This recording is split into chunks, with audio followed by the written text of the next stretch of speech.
When I had this pain in my side, I was told to get into hospital as soon as I could. I saw my GP the next morning, and she read the radiologist's report and said she was familiar, which was very rare to find a GP familiar with this disease, but she already had one patient, and she told me what my possible treatments would be. She said, you can wait till Monday unless you have some very severe symptoms, and told me which hospital to go to, which wasn't a centre of excellence. And I went along, and I was hospitalised, and I had a whole batch of tests. And one of the doctors in the ward said, "Oh, the radiologist is wrong. You have colon cancer, advanced colon cancer, and your future, you won't be able to go back to your house in the country.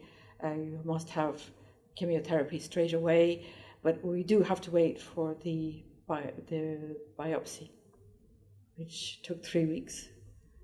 And when I arrived at the specialists, and he said at the surgery, and he said, "Oh, you have neuroendocrine cancer," I was delighted because I had started making my will, wondering how I was going to cope with telling my son, my family.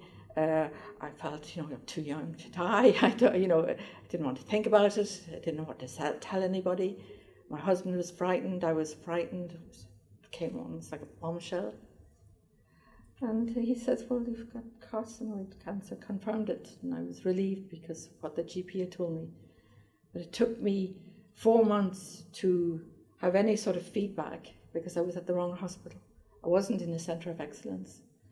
And I was waiting week for week for a special meeting of specialists. They do this when you are diagnosed. They don't decide on their own what they're going to do. So it took 4 very long months, frightening months, because I thought my appendix was going to burst because of the tumour on the appendix. I didn't want to wait till the month of August because I live in France, and in France, in the month of August, a lot of the wards closed down because people always take their holidays in August.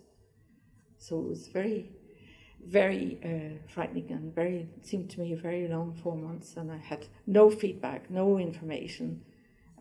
Wasn't told that it was a slow developing cancer, so I was in a state of panic. Very long 4 months when you're frightened.